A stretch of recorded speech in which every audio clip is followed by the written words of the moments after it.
Merci Madame, merci Madame la Présidente. Une remarque, trois questions. La remarque, ça a été dit par David Habib. Dès le 4 mai, notre groupe avait déposé une demande de commission d'enquête sur les événements du 1er mai.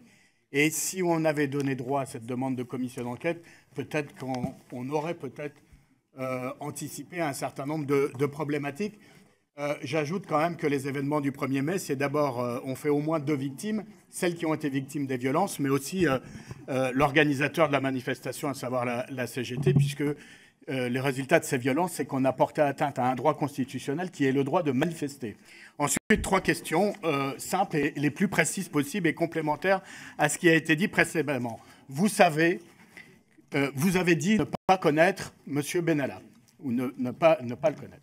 Mais vous savez que votre chef de cabinet, M. Girier, était auparavant le directeur de la campagne électorale de M. Macron avant de devenir votre chef de cabinet. Et on sait le rôle dans la campagne électorale de M. Macron qu'avait M. Benalla. Donc forcément, pour le coup, les liens entre votre chef de cabinet et M. Benalla étaient forcément beaucoup plus étroits.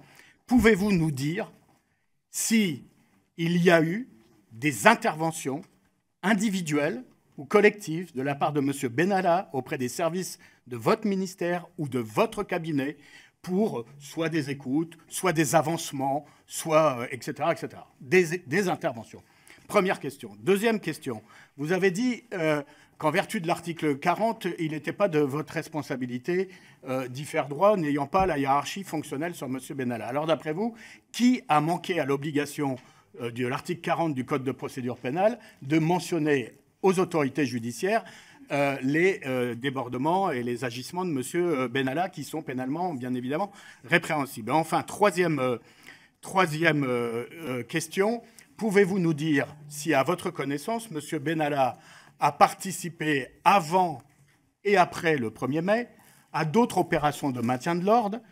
Et pouvez-vous nous dire si, comme s'en plaignent un certain nombre de syndicats de police, et notamment le syndicat des commissaires, dans ces opérations de maintien de l'ordre, M. Benalla a tenté ou a essayé de se substituer aux hiérarchies opérationnelles pour prendre le commandement, ou tout au moins participer au commandement de ces opérations de maintien de l'ordre. Voilà 3 questions précises.